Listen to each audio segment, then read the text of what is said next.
Amis internautes, n'oubliez pas de liker, de vous abonner et de cliquer sur la note de notification pour ne rien rater. La campagne électorale pour la présidentielle du 12 avril 2026 bat son plein et le mouvement Reconnect a marqué les esprits ce mercredi 8 avril 2026 dans la commune de Sohava. À travers une caravane festive rythmée par des chants et des danses, le mouvement a mobilisé ses militants pour leur montrer la voie à suivre lors du scrutin.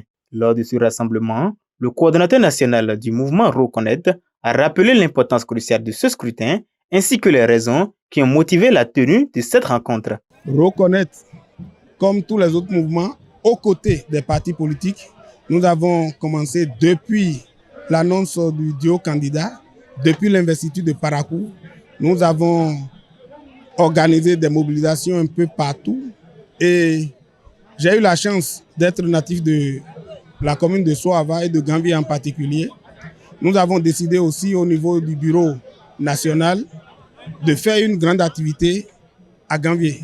Et c'est ce pourquoi nous sommes là aujourd'hui. L'objectif principal, c'est de mobiliser les populations de l'ACUS à sortir massivement pour voter le dimanche prochain.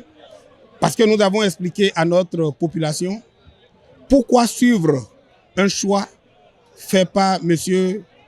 Talon Patrice, président de la République. Pourquoi finalement choisir Romuald Wadayi? Le coordonnateur national a également mis en lumière les réalisations concrètes du président Patrice Talon, démontrant ainsi que Wadayi, par son expérience et sa vision, est le mieux placé pour pérenniser ses acquis. Il a été particulièrement clair dans ses consignes de vote en insistant sur la nécessité d'une mobilisation massive le jour du scrutin. Durant les 2 mandats du président Talon, Gambier a bénéficié des actions d'envergure. Gambier a été transformé. Et à travers Gambier, la commune de Sohava a eu beaucoup d'actions. Au regard de son projet de société, dans lequel une place de choix a été accordée à l'économie bleue, à la vie sur l'eau, aux activités liées à l'eau, ce qui nous caractérise d'ailleurs. Nous n'avons pas le choix que de suivre Romuald Wadayi et sa colostière Talata.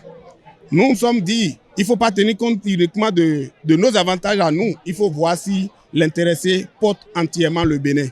Et nous avons constaté, ne serait-ce qu'à travers un certain nombre de projets annoncés, comme la réforme dans le secteur sanitaire qui consiste à soigner d'abord avant toute question. Et voilà autant de choses qui nous ont amenés à dire que nous n'avons pas d'autre choix sur le lac que de porter en triomphe le dimanche prochain le duo Wadayi-Talata. Vous savez que nous faisons des scores soviétiques et c'est ce qui va se passer le dimanche prochain. La présence de plusieurs artistes locaux qui ont assuré de très belles prestations a ajouté une touche festive à cette mobilisation, renforçant l'enthousiasme des militants et sympathisants du mouvement Reconnect.